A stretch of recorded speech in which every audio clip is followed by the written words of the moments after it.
My name is Bernard West, and I am not the person in the agenda that you've got. She was not available, so as a past chair of the Chemical Institute of Canada, I am going to tell you a little bit about the International Year of Chemistry. How many people here know that 2011 is the International Year of Chemistry? Put your hands up. Well, that's pretty good. This side of the room is better than that side of the room, so there won't be a test at the end of this. Good morning and welcome. The International Year was something that an organization called the International Union of Pure and Applied Chemistry, along with UNESCO, devised and asked the United Nations to declare 2011 International Year of Chemistry. And this, it's a bit hard to see, but it's the web page that the International Union put together for the International Year of Chemistry. And if you want to find out what is going on around the world, you can go to that website, just Google International Year of Chemistry and you'll find it. We had a number of initiatives that we wanted to cover as a global organization, and you can see a number of these. 2011 is the 100th anniversary of Marie Curie getting her second Nobel Prize, and we wanted to celebrate that and use that as a catalyst to celebrate women in chemistry. And that there have been a number of things. If you go on the website, you will see videos of groups of women chemists getting together earlier on this year. At the opening ceremony, one of the speeches was given by Marie Curie's granddaughter, so there was a nice link back there.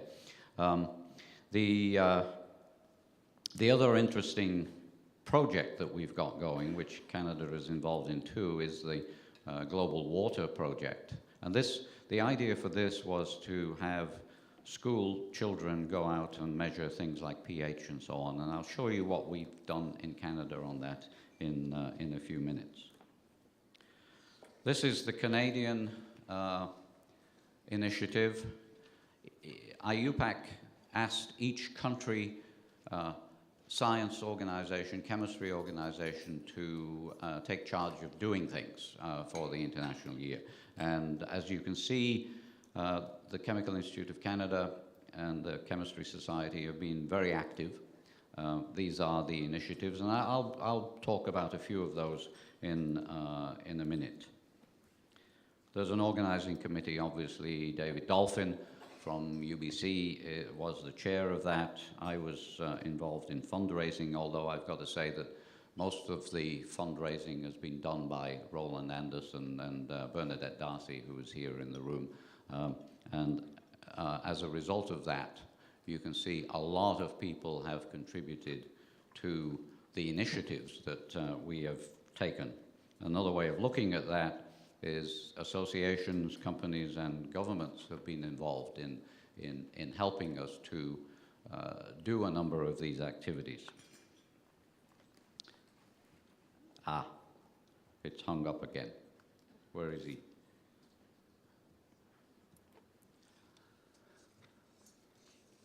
This happened yesterday. For some reason or other, the computer freezes. But let me tell you while we're getting, see if we can get this thing fixed. One of the initiatives which you maybe saw on that earlier chart was called Science Rendezvous. This was something that started at the University of Toronto, and it's now spread. There were over 30 locations in there are over 30 locations in Canada that participated in this, with public demonstrations and so on. So many, this has spread, and it will continue. We also had there we go. We'll see if this one keeps going. obviously one of the contributions that chemistry has made is the development of blue hair dye, according to this photograph. But apart from that, there was a lot of activity, and that will continue next year. The National Chemistry Week, which was in October, a lot of activities around that. You can see the lists of sorts of things that have been happening. That too will continue next year.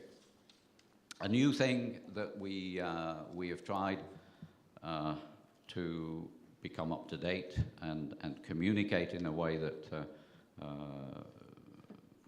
is novel is a YouTube contest, and that was very successful. You can see that there was a prize of $2,500, which went to a team in BC. And if you want to look at these videos, there are a whole series of them. You just go onto YouTube and you can find them.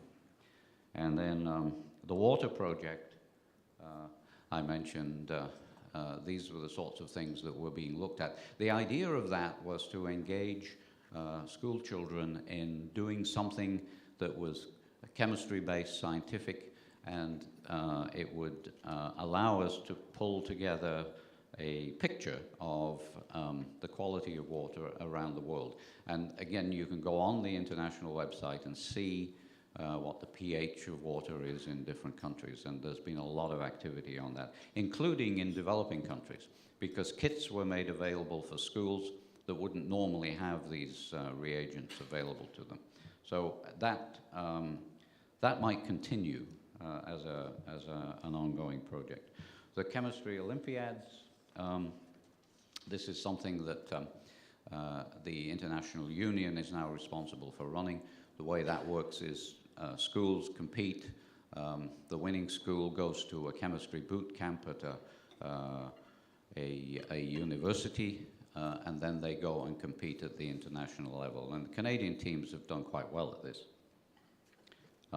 We have a stamp to commemorate the year, and it honors the work of John Poliani at U of T, and we unveiled that stamp at Nuit Blanche in Toronto earlier on this year. And you can still go to the post office and buy these stamps if you want to do that. Chemistry milestones, I'll just mention quickly. That is something that you can again see the milestones in chemistry for activities in Canada.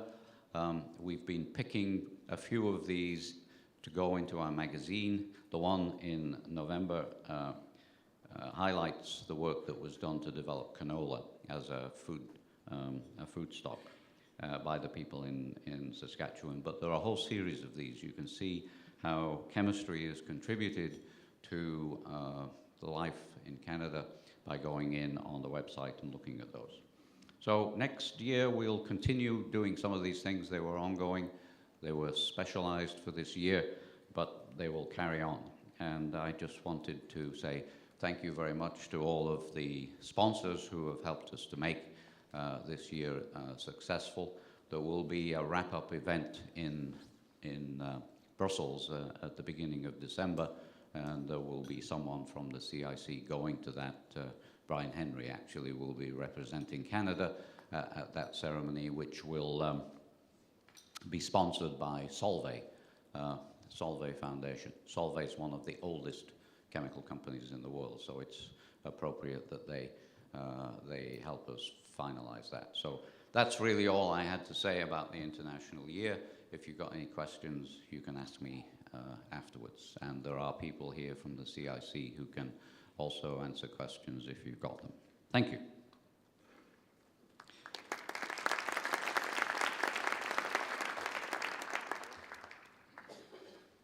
Now we're going to go straight into the next session, which is a panel of industry people talking about how we get things done based on the policies that are set, but also the things that we do in industry. So we've got representatives here from various parts of the supply chain, from the resource side through transforming things in chemical plants to end users.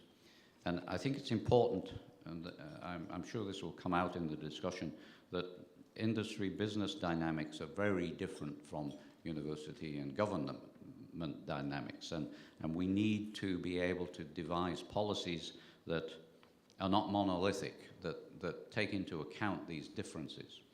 And I think of policies as a sort of like a control system that tries to guide what you want as an outcome.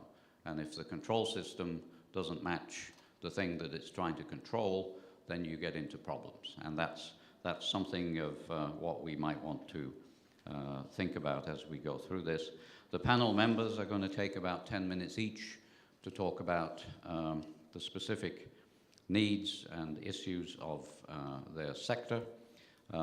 You've got bios in the background material here, so I'm not going to get into that. What we want to do is leave plenty of time for debate and questions. And I've got some questions that have already been posed. We'll start off with that, and then I think there are microphones available for people to ask questions from the floor. So without much ado, we're going to go down the list, and I think we've got one presentation, but most of the people will sit and do their talks here.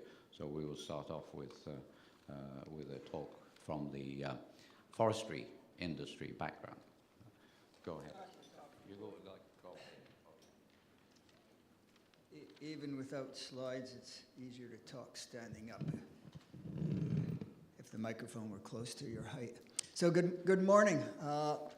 Among the more important deities in this universe is the god of convergence. And the god of convergence has led to a very interesting phenomena. This is also the year of the forest, International Year of the Forest. And so I assume nobody in the room knew that except me, I won't even ask. And interestingly enough, this is the year in the forest industry where the convergence of the chemical industry and the work of lumberjacks is finally being uncovered and realized.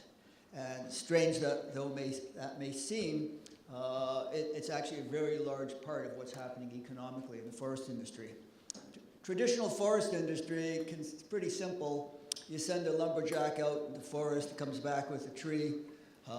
You take a 2x4 or 3 or 4 2x4s out of the tree. The chips from the sign go to make pulp. Making pulp's pretty simple. You just kind of squish them. And then you flatten the pulp and you got paper. And that was our business model. The trouble with that business model is there's no barriers to entry. Anyone can do it. You can go to South America and grow the trees quickly. And so it's really hard to make any money. So everybody thought, well, the solution to that would be to add value, build pianos and violins, or at least bookcases with the wood, and do origami or something fancy with the paper, so that you get more value from every tree you harvest, and the industry would make money. The trouble with that is no one in Canada likes to work all that cheap. And so every time we try to make money by adding value, we found ourselves competing with the rest of the world who's willing to work cheaper and harder, and occasionally even smarter. So we had to find an economic advantage that comes from being close to the tree rather than any other advantage. And what we decided was we've got to extract more value from every tree. So what do you have in a tree? Well, basically, you have everything you have in fossil fuels. It's just fresher. And so instead of thinking about refineries, we started thinking about biorefineries. Of course, we still take out the 2x4s and the chips for pulp, and we still make paper. But in addition, we extract energy, both for heating, but also biodiesel, bioethanol, biomethanol. And then we started extracting chemicals. So any chemical that you can make with a fossil fuel feedstock, you can make with a fresher feedstock. And we've got all sorts of things now, some in production, some at the pilot stage, producing additives for coatings, producing nanofibers which add huge lightness and strength. We actually make three-dimensional pulp, you know. This is really strong in 2 dimensions, but not so good in the 3rd dimension. We're now making 3-dimensional pulp, as light as paper, but as strong in 3 dimensions. So there is a market for this. The global market for bioproducts derived from the forest, leaving aside all the pulp and paper stuff, is $200 billion a year by 2015, annual. Canadian forest industry and its traditional products only does $50 billion worth of business. So it's worth, the global market is worth 4 times our traditional production. And the question that you should be asking was, how does an industry get from where it was to where it's going? What is the R&D component of it? And for us, the huge part of that was reorganizing R&D. We used to have 4 institutes looking at forest industry R&D, plus a bunch of university research.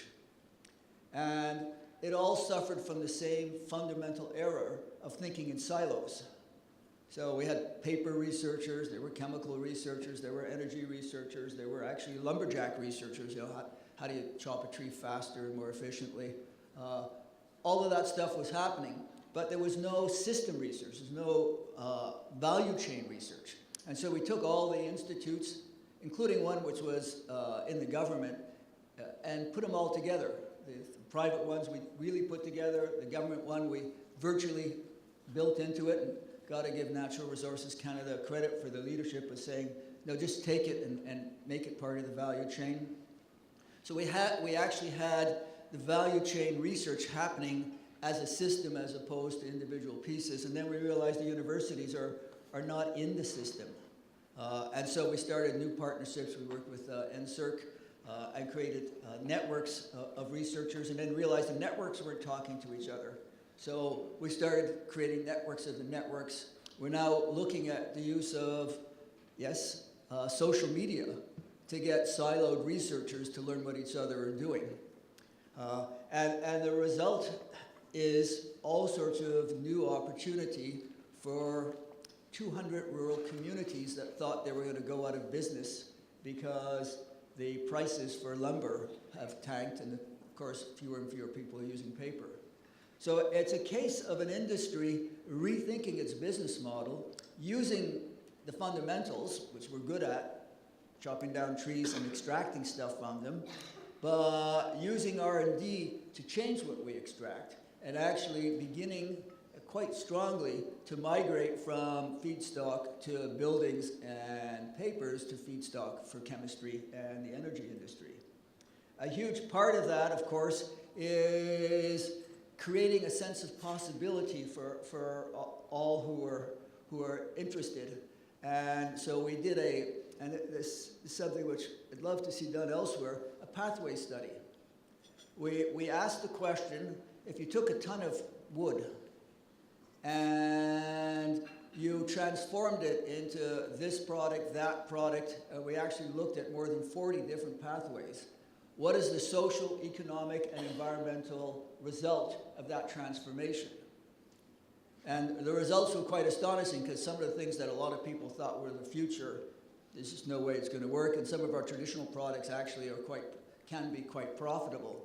But we did this in a partnership with the emerging tech companies, with the forest industry, with the researchers from the research institutes, and we had a banker actually lead the study, just to keep in mind, keep our focus on where investment would actually flow. So having a banker sort of discipline the whole thing, kept the feet on the ground. Once we completed this study of pathways, it took 2.5 years, each individual company then took the results, we actually gave them the data and the analysis and the models, and applied it to their situations and decided where they would want, what pathways would actually work for their situation. And then realized, of course, that they can't do it because they need partners. So the second step of that was creating a partnership network in which the chemical industry, but also the energy industry, learn who in the forest industry can partner with them. We actually hold speed dating sessions, sort of like church social, basically, church socials in the basement, where we invite industrialists from different places to get to know each other and get a sense of how they can partner in the pathways. So bottom line from this experience is two things. One is that opportunity comes from walking out of silos, rethinking the nature of business, which requires that you leave the structure and concept of what something is about and enter into all sorts of different systems. The second piece of this is that R&D and real R&D activity is driven by the capacity to make money. And the potential for profit suck always trumps the potential of investment in R&D push. Thank you.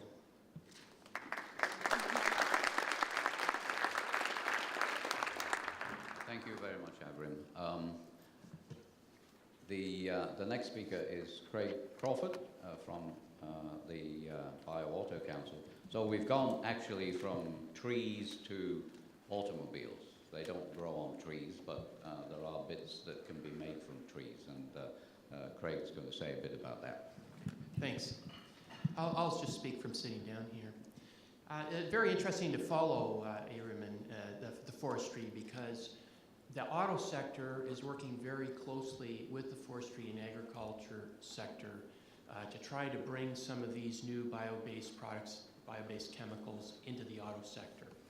And the reason for that is we're looking for cheaper raw materials and less toxic materials and higher performing materials. And we see over time science, the biotech, material science, green chemistry, leading to higher performing, cheaper, safer products for the auto sector. So we're very supportive of what Avrim's trying to do with the forest sector. The council, the Bio-Auto Council, which largely composed of parts makers, but we have Ontario Centres of Excellence on our board, and we have Auto 21, and we're very, very strong supporters of the link between science to industry, from lab to market. But I have to also point out that I think over the last 4 years, we also have learned the limitations of that there is a lot more to economic competitiveness and innovation than just taking an idea from a lab into the company. There are other factors, and I think the point that I'd like to make in my remarks here is, in looking at science policy, we need to look at it in a much larger terms, a much larger model of innovation and economic competitiveness. So I wanted to give an example of a company that kind of highlights the limitations of science and the role of other factors in competitiveness. And it's the story of BioAmber. BioAmber is a small company. The president has his office in Montreal. And what they did is they acquired some IP from a US company that the IP was developed by the company with support of the US Department of Energy. And they went over to France, where they've got $1 billion biotech cluster. And they leveraged that French asset to scale up the BioAmber. They make succinic acid. It's a very important biochemical platform. But you know, despite the French putting $1 billion into science and technology and creating this cluster, it was actually commercialized in North America because the raw material costs in Europe are too expensive, labor's too expensive, energy's too expensive. So the company, for business purposes, notwithstanding all of that S&T investment in France, actually located the company in North America. So when they were looking for where to site this company in North America, they looked at 100 different jurisdictions in North America. And they landed in Sarnia, Ontario. And I think it's important to sort of look at some of the reasons why did it land in Sarnia. So one is there was already an infrastructure there that was compatible. It was the Chemical Valley. There was a strong transportation logistics there, close to market, good rail, good shipping. All of the transportation factors were pointing in its support.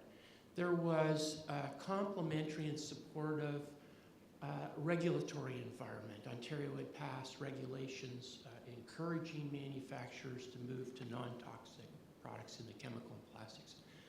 There was a supportive tax structure, low taxes.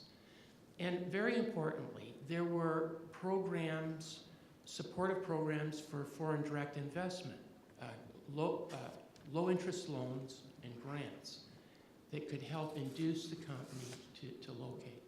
And very important, there was a very aggressive private sector leadership by the local community in Sarnia, by the Sustainable Chemistry Alliance, by the BioAuto Council, and other organizations that sort of hunted down the company. We have been working for years to try to land this company in Ontario. So when you're looking at how do you develop a very competitive manufacturing sector, the factors that go into the innovation and making it competitive include, very important, science and technology, lab to market, but a whole bunch of other factors. And I think it would be very helpful if in the policy development in the federal government, if they take this kind of whole government approach to innovation and economic development, where science and technology is embedded with all the other factors that lead to a competitive economy. Thank you.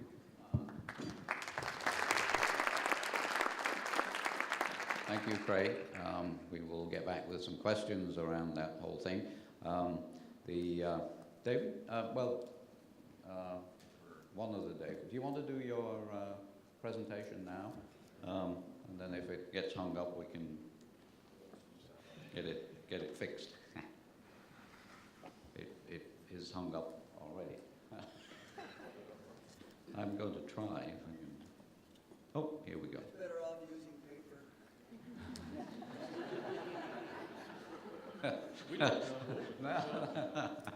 Where are we? This is it. Yeah. Right. And then big screen. There we go. No, that's the wrong one. DuPont. That's that one. It says on that one, and it doesn't. This one. No?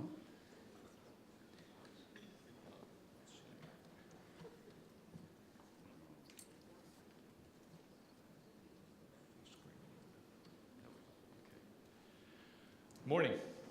It's a pleasure to be here. Thanks to Craig, I get an extra couple of minutes, plus the audiovisual assistance, so we'll let things rip here. What I'd like to do is, I've broken my talk into two sections. First of all, I'm from the DuPont company.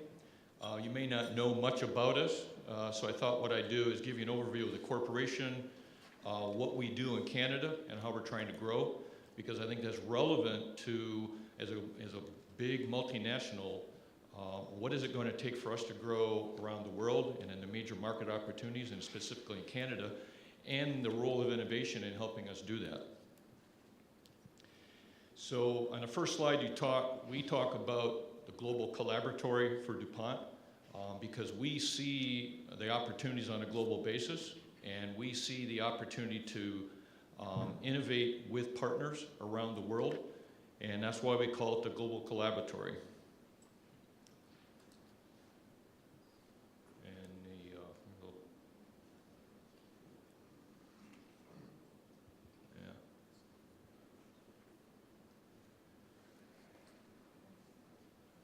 This is where I dance, right?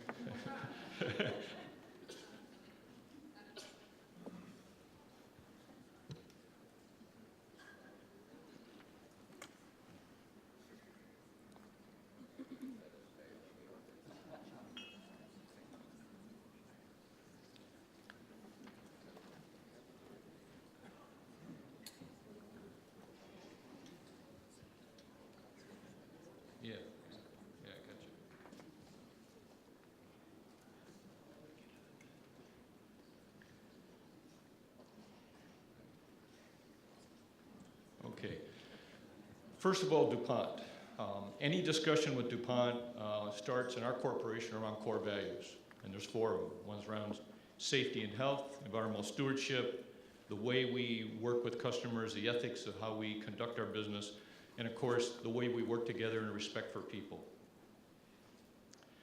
At the end of the day, we are a market-driven science company. Our goal is to use innovation to create products that solve problems. And so we focus on science because our objective is to make sure that we can produce products and sustainable solutions that improve our society.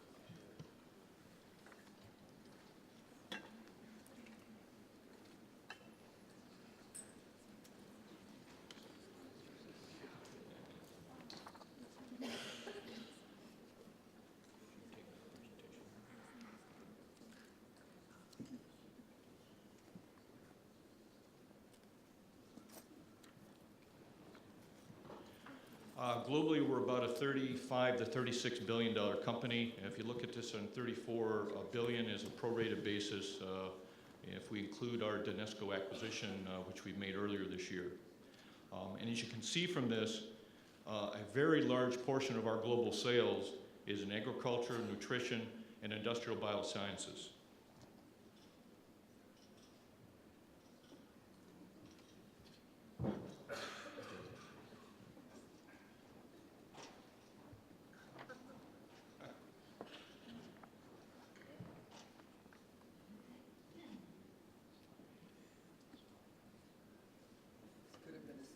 I would have to say, though, that this is not unusual because at DuPont, almost every single meeting we have, there's some audiovisual issue, and especially if there's a customer involved. So the question is, what are some of the major trends that are driving DuPont's growth? The first is the fact that, the population on the Earth is now at 7 billion, and in the next 40 years, we expect that to grow by another 2 billion. That's a lot of mouths to feed. So we're going to use the 67,000 employees we have globally in 90 countries to use science to provide solutions to address that need. We do that in 3 areas. First is, of course, food production. People are going to need to feed the world. The second is we're going to need to reduce the dependency we have in energy through efficiency. We need to provide alternatives for renewable resources, and also we need to protect the environment and protect people.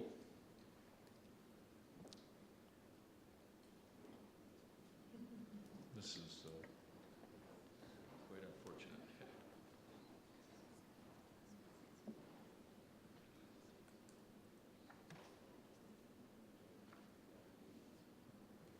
Just check level. All right.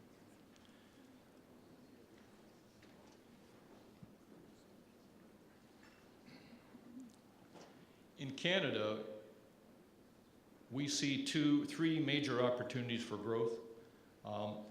Number 1, of course, is agriculture. We have a huge opportunity in Canada, a lot of production in agriculture, and so DuPont, a large portion of our sales and growth we anticipate being in that area. Secondly, of course, in automotive, and Craig talked about that.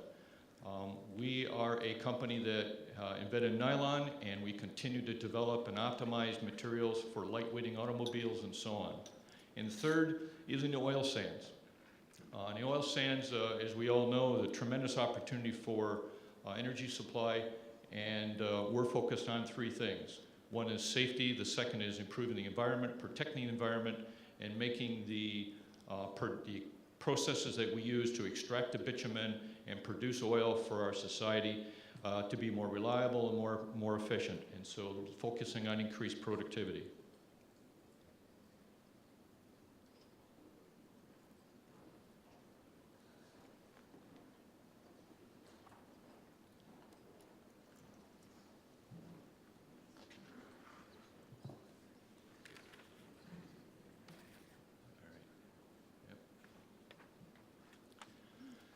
On a global basis, we manage our R&D organization. We look at our core competencies for science and technology. On the right-hand side in green, you'll see the new technologies, new competencies that we've added for our agriculture and biotechnology. On the left-hand side, the more traditional chemistry and engineering and sciences competencies that we've had over the years. And for DuPont, it's the integration of these different technologies to provide solutions.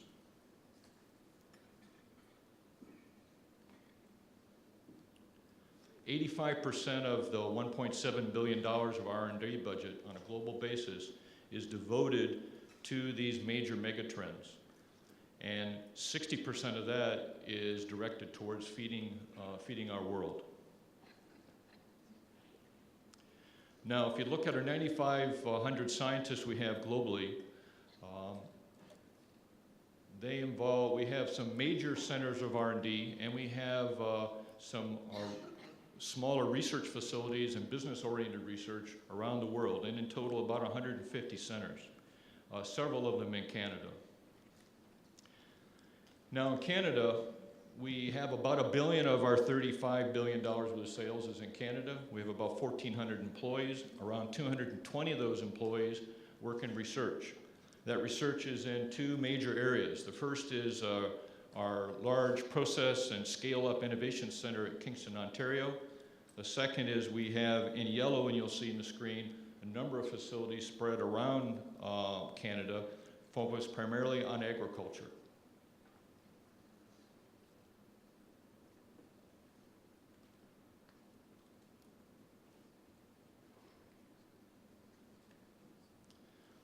So, where does research get done in DuPont? With 9,500 people, how do we decide who does what and where does it get done and why? Well, for the DuPont company, it starts with the customer. And in the center there, you'll see the market opportunity. Research gets done when you need to be close to the customers for collaboration. So the size of the local market opportunity is a big determinant around where research gets done around our corporation. Secondly, is there could be a big market opportunity, but the question becomes, what kind of a business case is there for the research you're going to do? What is the value proposition? Now, this is where the opportunity to connect with Canada. And that is that where you're going to do it needs to be affordable. And it needs to be competitive with work that you can do somewhere else in the world. And so that's the reality, is that it's not just Canada versus US. It's for many other countries we have to compete against. And they have incentive systems and support infrastructure to try to attract new research and investment. And so government incentives are an important factor in how we decide where the work gets done, because it helps us mitigate our risk, depending on the type of research we're going to do. Now, of course, there's corporate and strategic, considerations in that, but at the end of the day, it's the strength of that business and value proposition that drive the research that we do. Now, having said that, a government incentive in and of itself is not going to bring research to Canada for DuPont. Because when you're in a business, it's very important around the competency you have. And so for DuPont, it's important that we look at the organization that's going to do the work. What's their track record? Do they have the experience? Do they have the background? Do they have the competency? Are they able to hire and retain the critical mass of resources to do that work through the business and development cycle? Very important factor. Secondly, on the right-hand side is we need to have a support environment that allows us to have good collaboration. And that's something we do have a lot in Canada. We need to have the facilities, of course. We need to have a compatible regulatory environment. And we need to be able to partner with universities, government facilities, and customers in a way that allows us to facilitate the development process. And of course, at the bottom is what type of innovation is it? And that really comes back to the left-hand side around competency, because in DuPont, different areas of competency exist around the world. In the US, we may have our fundamental research in Wilmington, Delaware. Our industrial biotechnology may be in California. Our scale-up and commercialization expertise happens to be in Kingston. Our industrial seed technology and genomics is in Iowa with Pioneer. So we have to leverage this in order to figure out where's the right stage and where should the work be done. But at the end of the day, what we have to do, regardless of where the resources are, is almost all the work that we do is collaborative across the boundaries of Canada and across, through the DuPont network and with our customers on a global basis.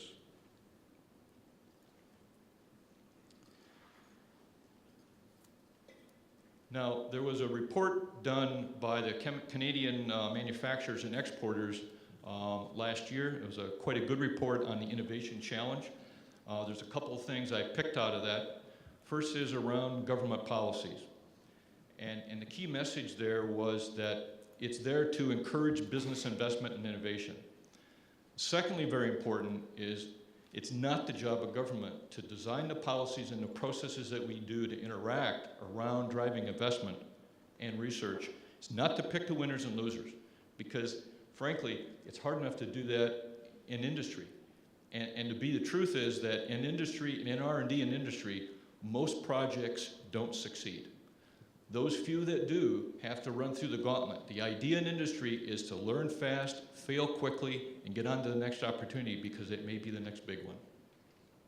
So, what do we want government to do? We want it to have an enabling environment that allows us to accelerate the opportunities to win in the marketplace, and so what we want government to do is enable, but do that in a way that's selective around strategic choices that need to be made, and not necessarily a paintbrush across the entire thing. Now, the other thing to notice here is that we view R&D, of course, as an investment, and it's a productive asset. Secondly is that, and Avram talked about it very clearly, if you make money, you will invest. And if you find an opportunity to make more money and make it faster, and an innovation helps you do that, then you'll invest. So it's not all government here. The business has to have a right set of strategies on a corporate basis to be able to drive innovation. And at the end of the day, we want to make sure that we are able to have a tax environment that's predictable through the business cycle, and Canada is open for business. Now, accelerating innovation, I won't spend a lot of time on this. We've already talked a little bit about how we're underinvesting versus other countries in the OECD. We talk about and some of the reasons why that is around the NAFTA, and I think that we're going to need to encourage industry to spend more on innovation if they see it on a corporate basis as a strategy to grow. As far as an innovation culture, the hunger to win and playing not to lose, willingness to fail and to get back up and go at it again is an important contribution to have, an aspect in our society. Business leadership, we feel that, and we also believe that in some areas we're complacent around this, is that we should be investing more and we need to step up, and we want government as the enabler. And for sure, DuPont is going to be investing in Canada. You know, we talked about those three major areas that we're going to focus on in Canada. We're going to be investing. We're going to add our innovation resources in Canada because we see a large market opportunity. So, what does that mean around what can accelerate DuPont investment in Canada? Well, first of all, there's been some reports written recently that might suggest that the shred is not very effective. You know, we don't agree with that in DuPont. We think the shred is very important. You know, it allows us to be competitive globally in our R&D network. And so it's not the end all, but we do think there's an opportunity to make improvements in that system. And so for us, we believe shred is very attractive to get R&D here. We see it as collaborative. We'd prefer not to have the interaction be sort of an audit and disallow format where the focus is that, but more focus on how can we get more activity, more research to come to Canada. One of the areas that, of course, are very difficult is scaling up the innovation to commercialization, because at the end of the day, it's good to have the R&D, but it's not any good if you can get it to commercialize. And so getting it through that valley of death is expensive and very challenging. The second thing is, what can we do to get more research? That is, there's plenty of opportunities in a company that spends almost $2 billion a year to attract research and growth opportunities into Canada. And if we do it in the areas that are with market opportunities, then it's particularly a win-win. And so what we'd like to see is there an opportunity to modify the systems we have today and the policies that would make it really encouraging for DuPont to make an investment in those market opportunities here in Canada, rather than looking at China, India, and Brazil, where they have very strong incentives. Because once we bring a research activity here, it's unlikely to leave next year. It stays for quite some time, and then it builds upon itself. And of course, we'd like to have a streamlined process. You know, one of the most frustrating things in dealing with the government is the paperwork and the reporting required to submit for a proposal. And we know that it's important to have a good, well-thought-out plan, because we don't want to waste taxpayer money, and we certainly don't want to waste the company's money.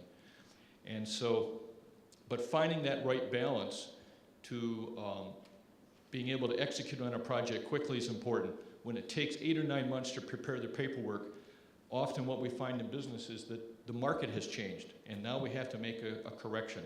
And what we've seen in our experience over the last few years is going back to the government before the paperwork, the ink has even been dry, for a modification because of a change in market situation is not received very well. And especially when we go back and tell them we don't want to spend the money because it's not a good business opportunity. And yet, you know, the government should say, that's a great idea, let's not spend that money, let's spend it somewhere else.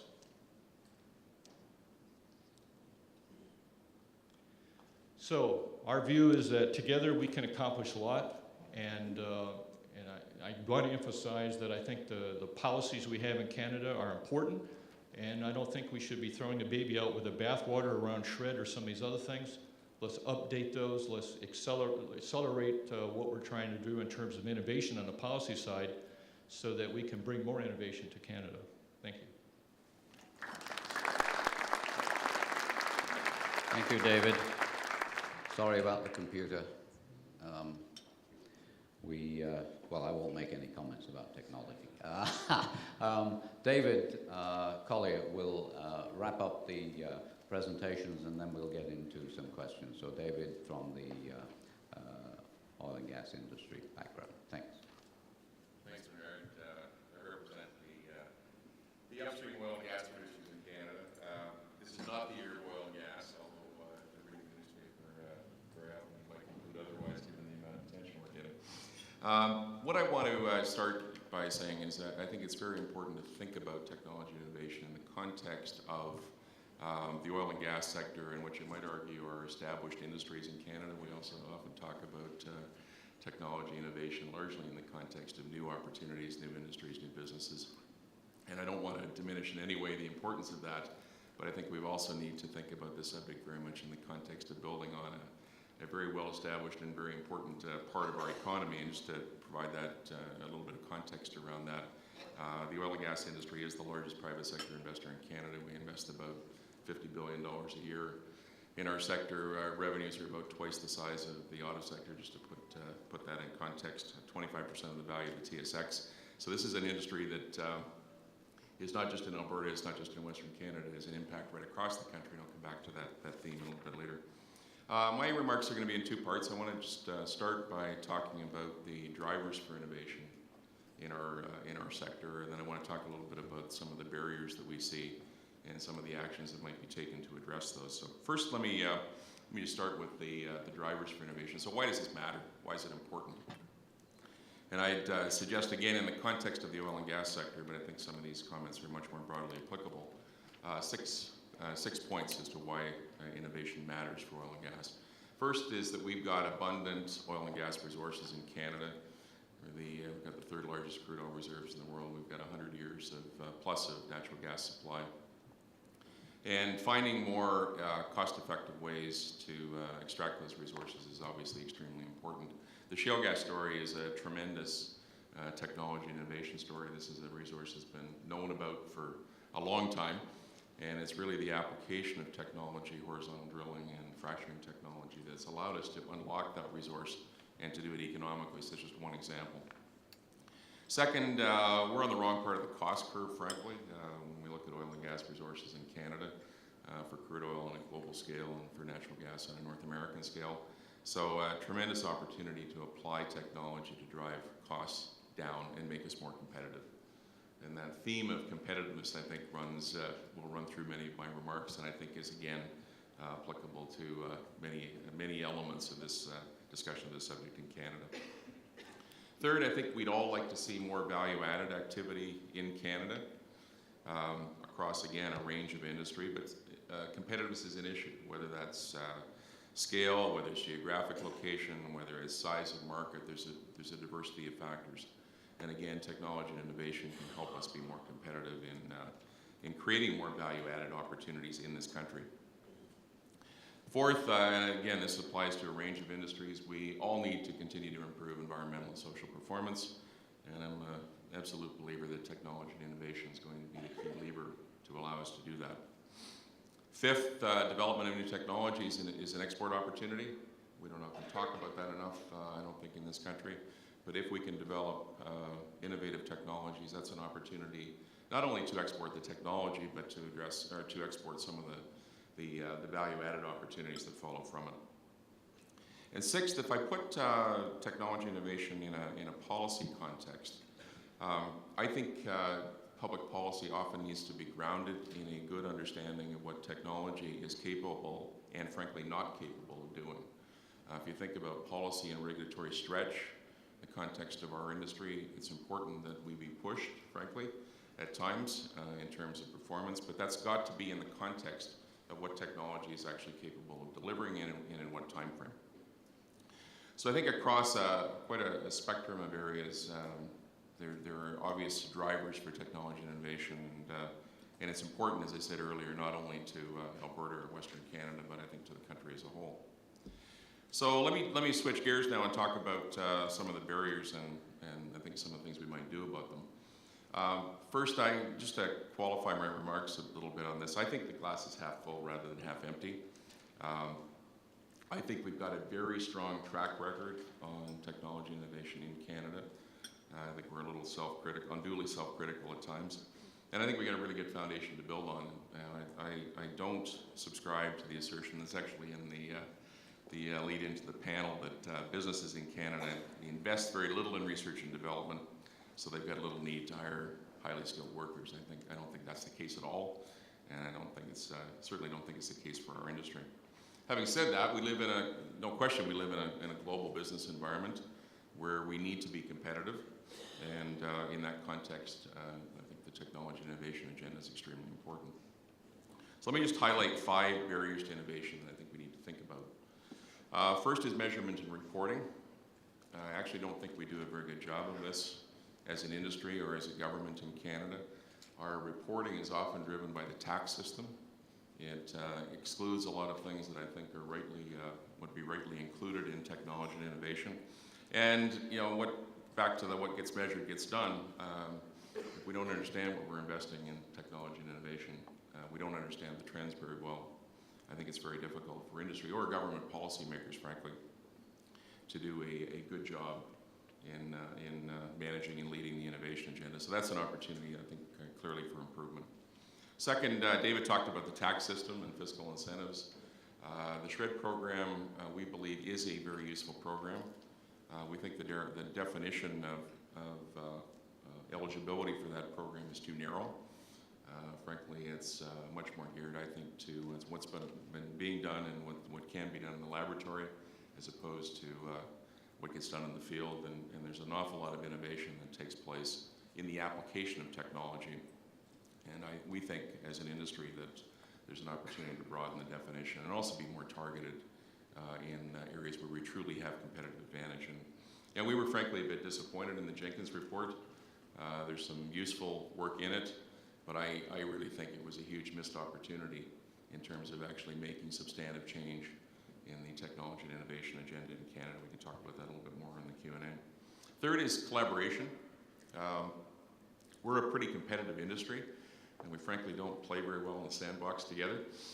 We've got to get better as an industry, and I think, again, this cuts across other sectors, at collaborating on technology development, I think particularly in the environmental area, but other areas as well. And I would extend that comment to collaboration across sectors and among industry, academia, governments, and research institutions. We just don't do a terribly good job of working together on some of the challenges that we have in Canada. Fourth is the changing structure of the industry. Again, no question that we're in a globalized world. There are competitive pressures, a lot of pressure on smaller entrepreneurial companies oftentimes. We've got ownership in major companies that's global, not national or local.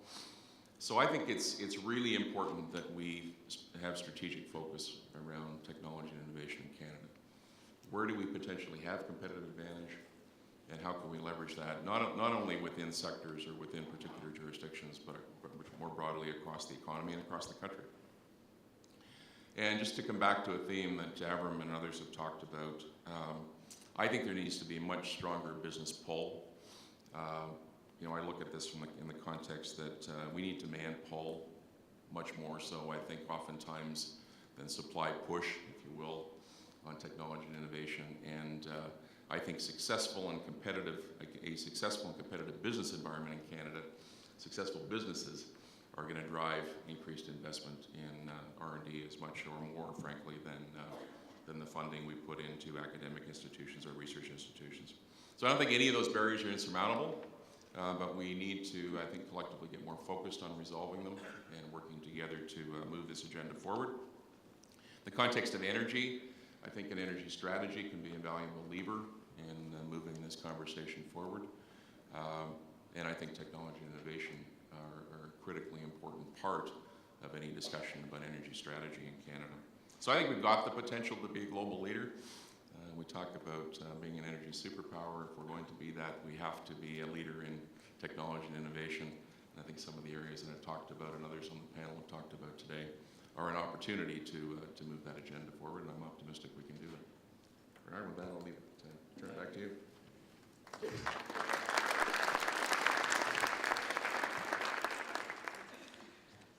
Now we get into the fun part and asking questions, and we'll go around a couple of questions that I've already got, and then we'll open it up to questions from the floor, because I think we've got half an hour. So we've got half an hour for questions and debate and so on. And one of the questions that I think is, how do you think that policy development can be changed to better factor in the dynamics and the needs of business and industry? And I'm going to start off by asking Craig if he could comment on that, and then we'll get reactions from the other members of the panel. I think what would be really helpful would be if the government could develop policies and programs that had a lot of flexibility to them and encouraged business-driven decision-making. And really the government is moving in this direction, and they really need to be applauded for it. The government is, I'm talking about the federal government here, they've set up a number of business-led centers of excellence. And we're participating on one of them. It's called the Aboro Nano Network. And what it does is that the government is given, and it's industry-driven, and what the government has done is they've given a pot of money to those business folks to disperse on basic and applied research. And what that network has done, and they've brought in, and David talked about this, is it linked government and university labs with industry labs. And it brought together multiple sectors. There's forestry, there's automotive, there's consumer, we've got oil and gas involved. And this is like a skunk works, where industry and government and universities have the freedom to experiment and to take risks and to absorb failures and to be able to pull, as David Yates talked about, pull the plug on projects that you see it's going off course, pull the plug on it. So I would encourage on a policy development, further continuation of these business-led centers of excellence. I think it's still in the very formative stages, but I think we're seeing some really good progress and some tremendous collaboration between government, universities, and industries on a cross-sectoral basis. Okay, Avram, you wanted to follow up on that? I think the only way we're going to get policies that really work for business is to go back to the rather old concept of industrial strategies. Our experience of industrial strategies in Canada is pathetic because we've only done them two ways. One is we've chosen industries which are otherwise failing, and government then tries to develop an industrial strategy to stop it from failing. Or we take a region which seems to be incapable of developing industry and have industrial strategies to get that region to all of a sudden become prosperous.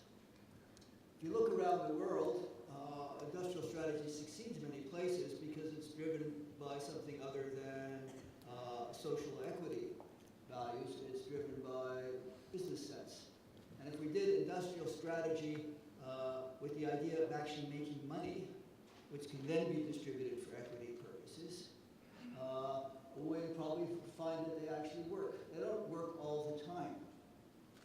The difference between government and business very often is that business fails. You know, people always say government never gets it right. That's not true. Business fails more often than government. But when we fail, we just go away. Whereas when government fails, we just keep doing the same thing over and over again. So our failures are more useful. And so what government tends to be scared of industrial strategy because sometimes it's going to be wrong. Of course, that's business.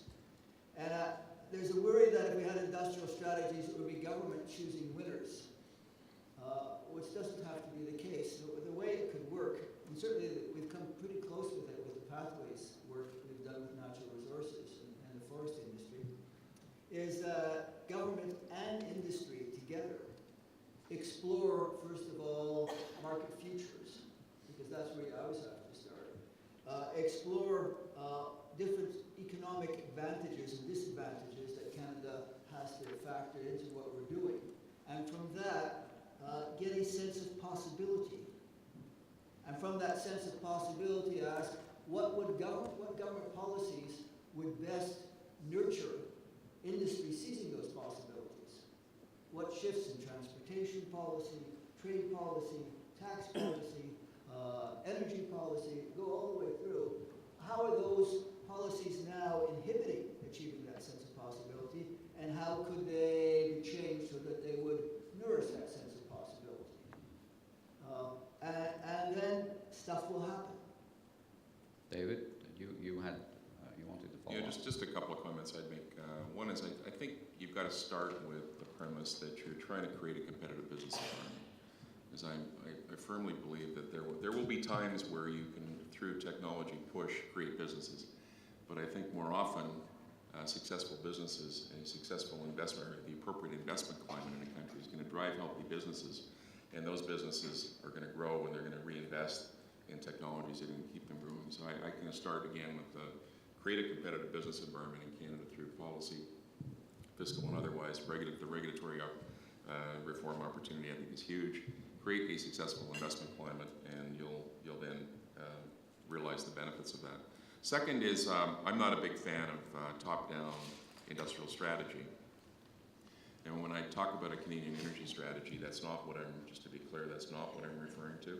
I think it's much more along the lines of a comment that was made a moment ago, with the federal government acting as an enabler, bringing together groups that perhaps might not otherwise come together, enabling technology clusters to form, and facilitating that connectivity that I talked about earlier. And I think there is a role for government in doing that. It can happen without government, but I think that enabling role is important, and I think the work that's been done on in various forums around centers of excellence, technology clusters, cross-sectoral collaboration is a very important role for governments to play, and I think it's often the federal government that should in fact be playing that role. Okay. David, you Yes, I'd like to add one aspect. As a large multinational corporation, when we see incentives to drive innovation in Canada, it's often focused on small, medium enterprises. And it almost feels like a jobs bill, because the focus is create jobs, rather than driving economic growth. If you drive economic growth, the jobs will follow where they are created, where the wealth is created. And so I am a proponent of SMEs, because most of our customers in DuPont are SMEs. But it seems like when I look at the Jenkins report and some other things, it's so focused on SMEs, like, well, the multinationals, it doesn't matter what we do, they aren't going to increase anything anyway. The point is, large multinationals have a tremendous resource base and cash base, especially my friend on the right here, to be able to channel into these market spaces, because those are the companies that are going to be able to drive the scale up into commercialization, because that's where the real risk occurs.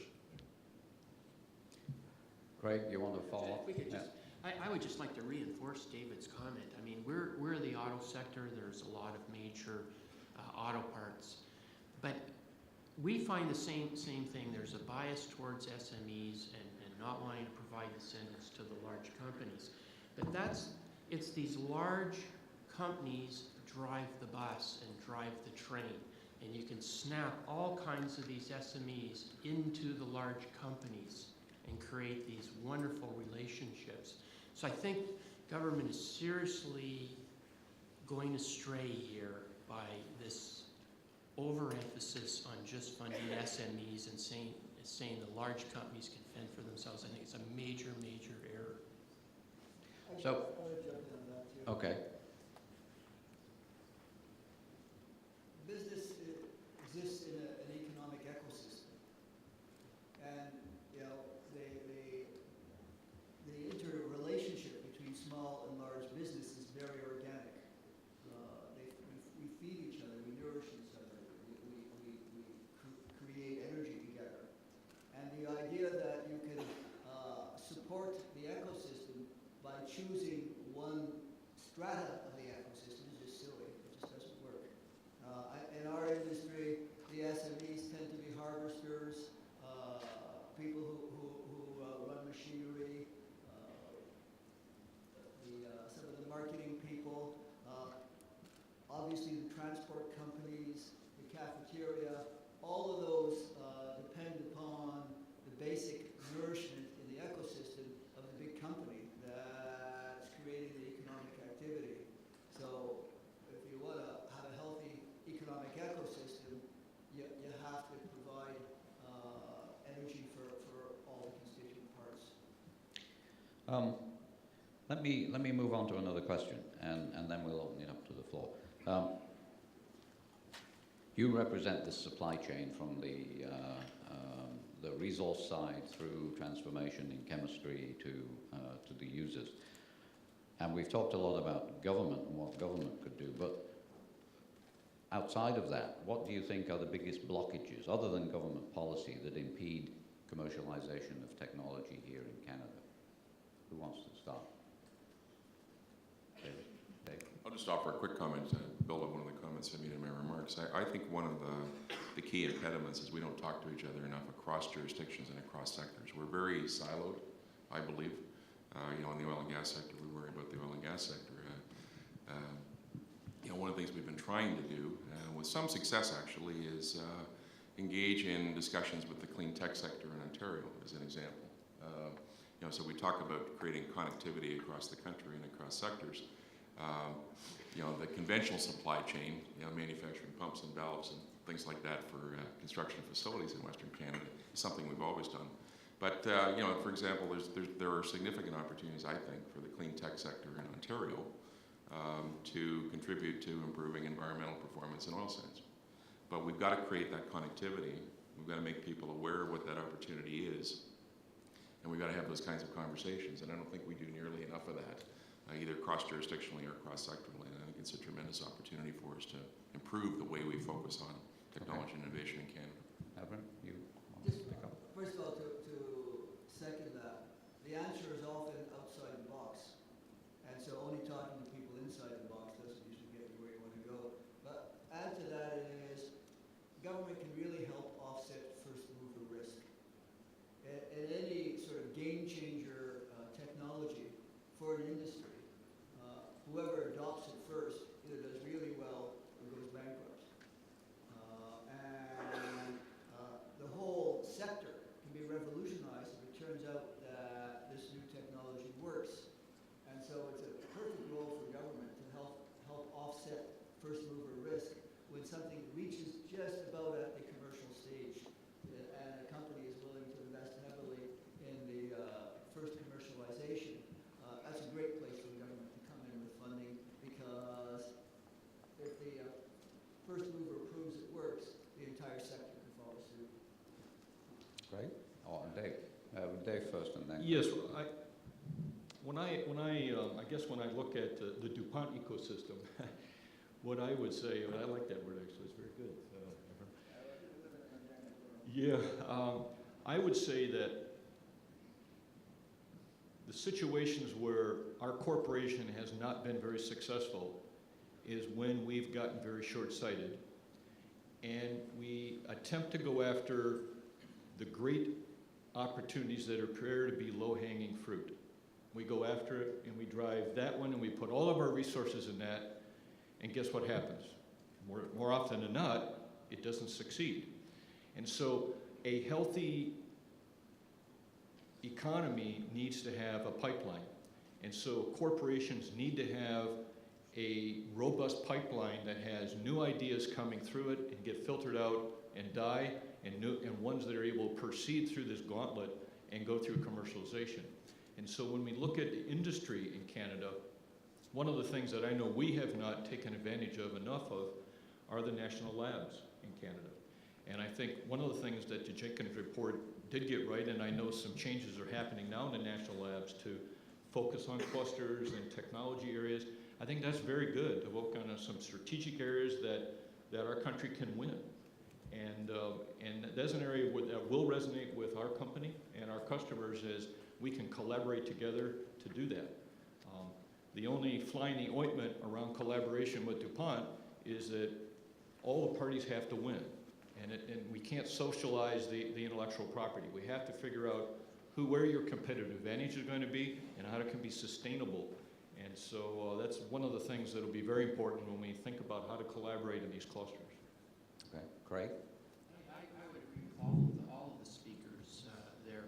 The name of our organization is the Ontario Bio-Auto Council, and I think we learned very quickly that to be successful, we have to look beyond the borders of Ontario.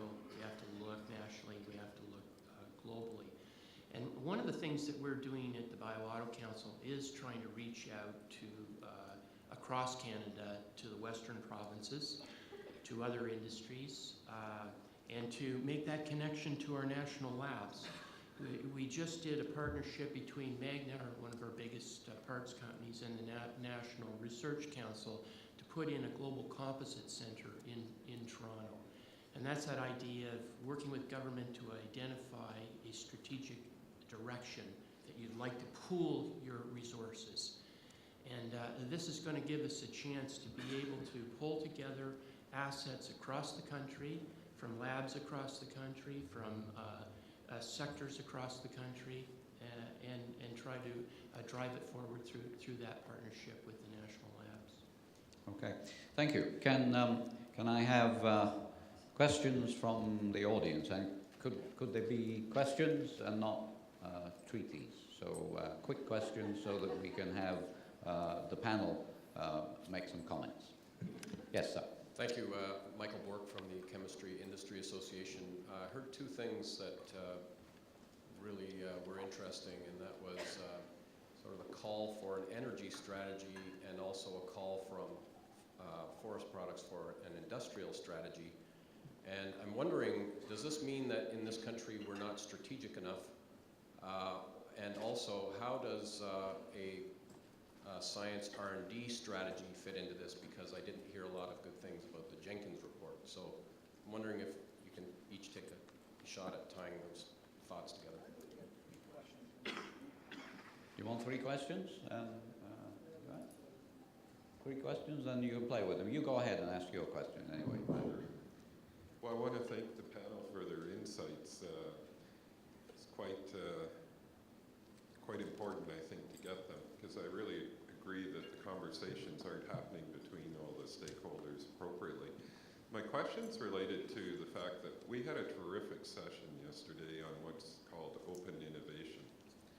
And we actually learned yesterday that our current system of IP and sort of patent protectioning in many cases stifles innovation and is sort of contrary to this new concept of open innovation. And I guess I'm just curious about your thoughts regarding open innovation and how this could be a new mechanism for really propelling innovation across all the stakeholders. Okay.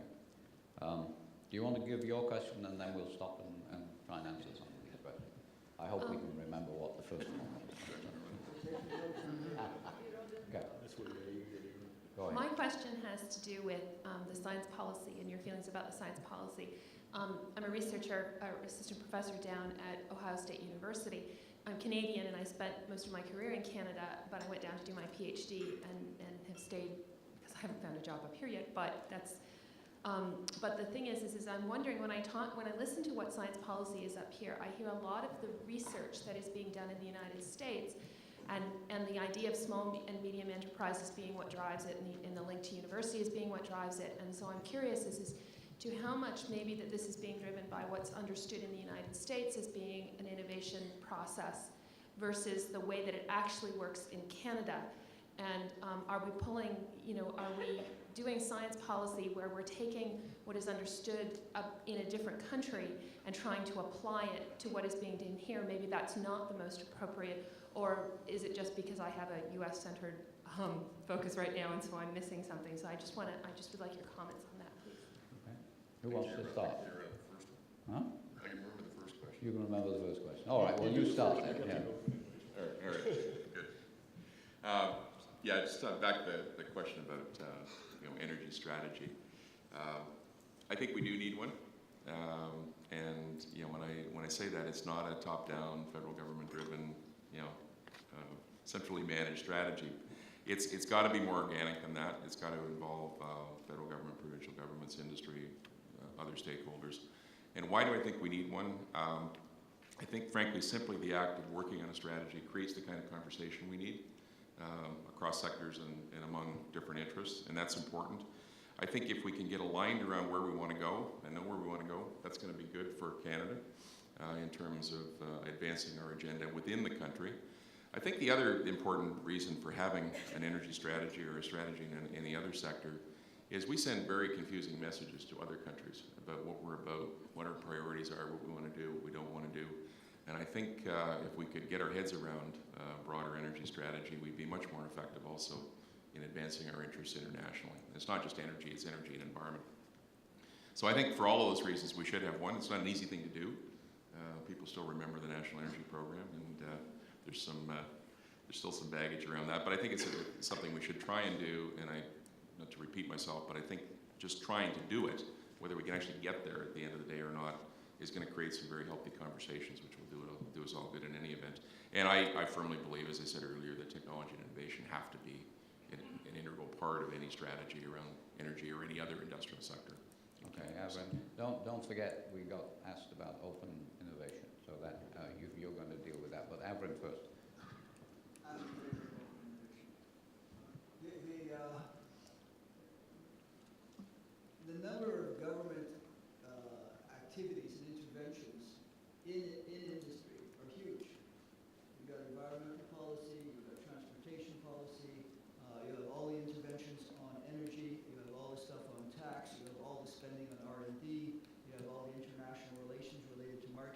government is intimately and massively involved in industrial strategy.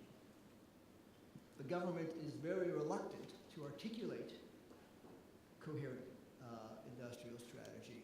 So what you have is huge intervention without taking a step back and asking what is its net result.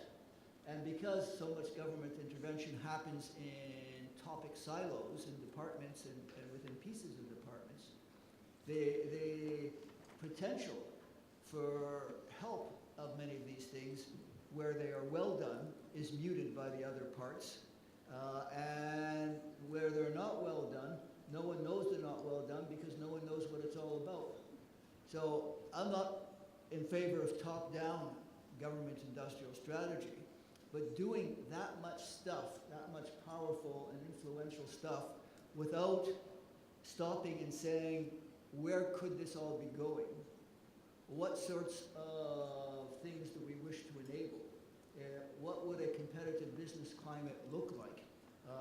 Without asking that right across the range of government interventions is not strategic. And so we have a million tactical interventions and very, very little strategic reflection. And maybe we don't measure the right things either. That might drive some of this cross government. That was something that you brought up earlier on, David, about measurement. But you want to say something about IP and open innovation? Open innovation is an industrial necessity today. The cost of getting products commercialized is just too high in most cases to do it by yourself. And so it's a matter of leveraging other resources that are complementary to you, finding the right business partner that you can work with, that there's a cultural compatibility, and leveraging that to reduce the risk. I mean, that's what it's about, is the gain versus the risk. And I think there's an excellent comment. And we look at innovation much broader than just technology, by the way, because you have to have the right channel to market. You want to be able to bring your customers into that open innovation framework early on, because they understand the needs. And the worst thing you can do is to have a product all dressed up, ready to go. In fact, there's an old saying in the industry, no longer true, I might add, at DuPont, but which is the best day a product ever had was the day before it got launched. Because the day it launches, you know, you get that deafness of silence, or the whatever you want to call it, but the silence can be deafening, if you will. It's about risk reduction, and so innovation is important, and collaboration will be important. When we look at open innovation, the IP side is very important. We don't do a deal before we talk about, with all of our parties, who owns what and how each party is going to benefit from on a financial basis. And that goes with the government as well when we start working with the government. Okay. David, you wanted to follow up, but remember we had a question about, are we taking US policy and trying to layer it onto a Canadian system, which is very different? Just want to make one, I'll be really quick, and it's related to the IP issue. And a little bit different perspective on that than David just described. I think our industry is increasingly of the view that in some areas, and environmental performance stands out as one of those areas, we just have to get past the IP issue and say, look, the industry is better served by everybody collaborating and sharing IP. It's not a competitive advantage, company by company. If we get it right, it's a competitive advantage for the industry, and we need to pool or share IP in order to advance the industry interest as opposed to individual company interest. So just wanted to, in some context, I think the IP issue, we need to find another way around. Well, actually, I agree with you, David, because it depends on what's your competitive advantage. Yeah. If you're digging stuff out of the ground and converting it into oil, and you have a commodity market, the competitive advantage is the real estate you own and the cost at which you can bring it out versus what you sell the oil for. However, when you're a service and technology provider to your industry and association, it's important for us to know that if we spent millions of dollars in 10 years to develop a technology, that we can get a return on that, because it probably takes us a good 15 years to get a return back. and then we have to earn the opportunity cost of not investing in another market, for example, like forestry or other areas. That's right. One quick No, you point. asked something about the United States. I'm sorry, I can't answer that question because I'm an American and I'm biased. Yeah. So, All right. it's a But- conflict of interest. I have to put it right on the table now. I wanted to make a point that there is a good example of cross fertilization and support and so on in the environmental area in what the chemical industry has done with responsible care. Because we were told when we started that we'd run into legal problems, and in actual fact we didn't, and we were able to build on that, and a lot of good work came out of that. So there is a model on that. And Craig, you want to say something about the policy thing? I just wanted to read the third question Yeah. about science policy. Should we have kind of a made in Canada science policy as opposed to adopting things that are taking place elsewhere? And I think there's some merit of thinking about that. Like our experience in the auto sector is we put a lot of money into science and technology in Canada, but the reality is it'd never really be able to compete with what's going on in Europe and China, the United States, and elsewhere.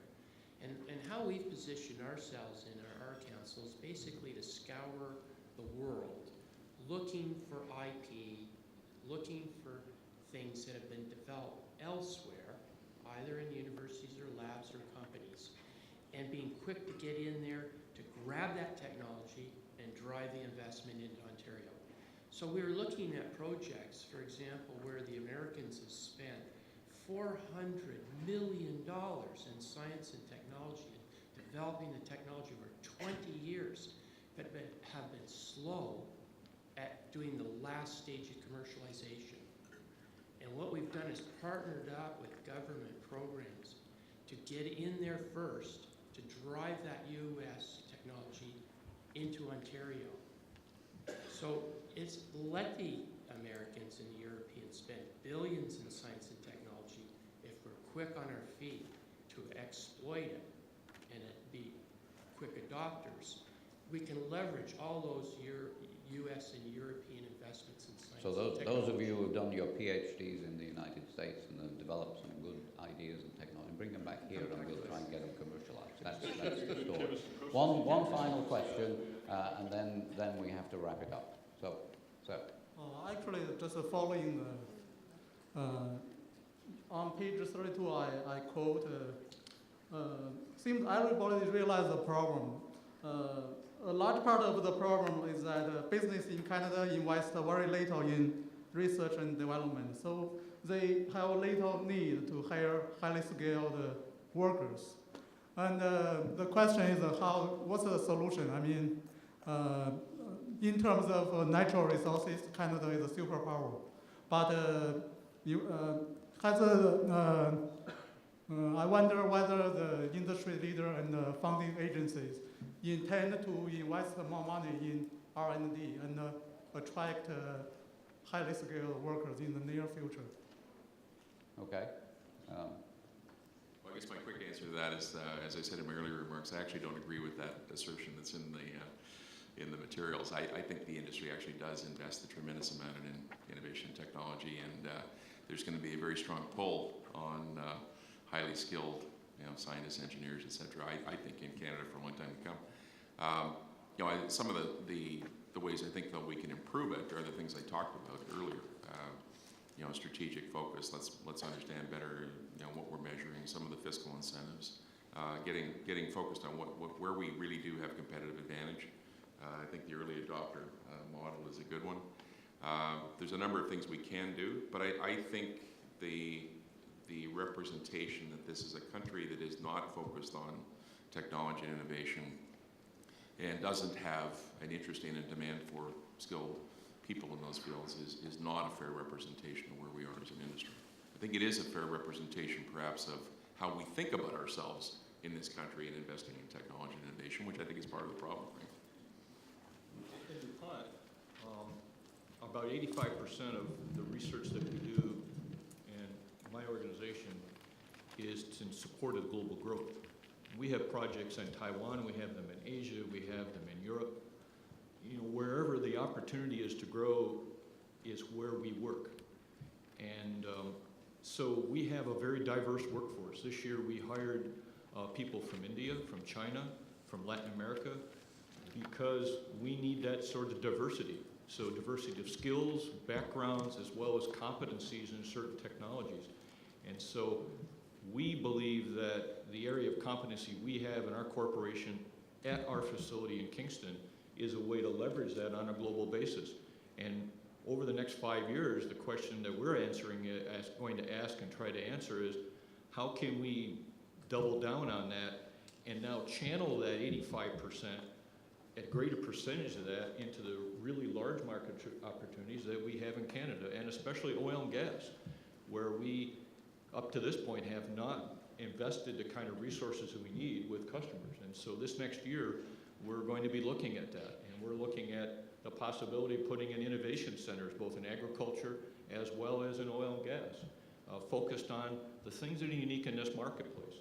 And for us, that's our investment. And now what we're hoping, and we believe we will be able to do, is have an interaction with provincial as well as federal government to find a way to do that in a way that's inclusive with more than just DuPont, but with the industry itself and more of a we'll call it inclusive innovation approach. Okay, thank you.